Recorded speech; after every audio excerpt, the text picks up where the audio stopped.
in your after your final year, during your final year, or during your internship year.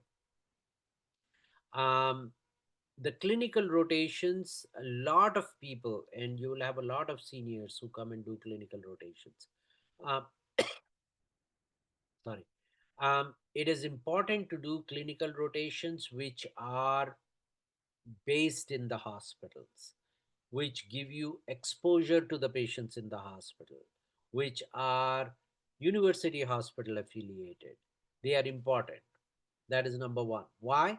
Because when you are selected as a resident, you spend 95% of your time on the floors managing patients in the hospital. The clinic time is only 1/2 day, that is 4 to 5 hours. The lot of clinical rotations in US are clinic based. These agencies will put you in clinic here, clinic there. um, Majority of the exposure is in the clinics. That is not what you want. You want a rotation that predominantly gives you a hospital exposure, or at least 2 out of 4 5 days of hospital exposure. That is very key. That is number one. Number two, good clinical rotations are ones in which you are able to talk to the patient, in which you are able to examine the patient, because that is what the programs are looking for, your exposure in the United States healthcare setup. So when you talk to Black patients, their accent, their behavior, their interaction, that is what the program directors and us as selection committees see. Have you been exposed to that? Because if you have been exposed to that, you're a better asset to me in my program come July 1, right? Than somebody who has not done any of that at all. You should be able to do that. You should be able to enter into the environment of the hospital. You should be able to interact with the nurses, with the care providers, with other consultants. That's called as a United States clinical skills experience. And of course, then you go in the clinics of those physicians as well and do your EMR notes, do access EMR, learn how to document, so on and so forth. So these type of clinical rotations are important and are of value. So try to, you're spending a lot of money. So make sure that you get value for your money. So that is as far as clinical rotations, when to do the clinical rotations. And I told you, you can do it at any time, but best is to do it after you have done your clinical sciences in the medical school. So that is final year, internship, or after that. Lot of students don't have visas, right? They, some of the lucky students have visas, some of them have family members, some of them have visited US before, so that's fine. You are usually required to come on a B1 B2 visa, that's a visitor visa, and you come and do clinical rotations here, right?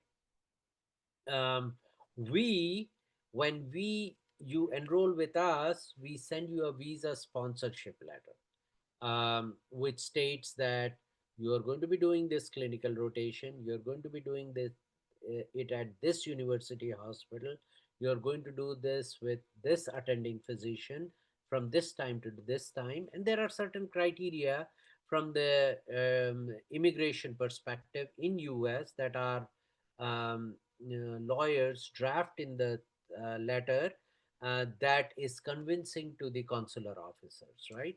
And that is how you get the visa. So the process for that is you enroll with us, you get a visa sponsorship letter, you go to the American consulate, take an appointment, and this is, you can do all this online as well now. And I've heard that there are agents in India who facilitate this. You get the appointment for the consulate, you go to them, you show them the letter, you tell them that you want to come to US, you show them your financials, and 60% of the chances you would be granted the visa in the first attempt. Why do I say 60%? Well, the United States policy is to make immigration, to make people come to US as hard as possible, as selective as possible. So they try to, even if you have also, I'm being honest and upfront and transparent about this with you, 10 students who have everything tip top covered, all documents in place. Out of the 10 students who are applying to the American consulate in Madras or Bombay or Delhi, 6 will be granted the visa, 4 will be rejected. The rejection is that they want to just not allow anybody to come in. But the key here is the key: you apply the second time, there is a 60% chance you will be granted. There's still a 40% chance you may get rejected. Lot of my students, and this is my counsel and advice, you go in for the third time, they get tired, they will grant you the visa. And this is what I meant by determination, perseverance, and grit. You got to, once you have an aim to achieve that in life, you have to put in hard work, have patience, and persist with it. So that is about the visa process for clinical rotations and the clinical rotations in general. So we have covered two topics up until now: USMLE step 1 and step 2. We have covered clinical rotations. Um, the third is I was asked to cover CV for you guys. As far as CV is concerned, you want to make sure that it is precise, it is crisp, and it is impressive. You don't want to put in 10,000 pieces of information in there.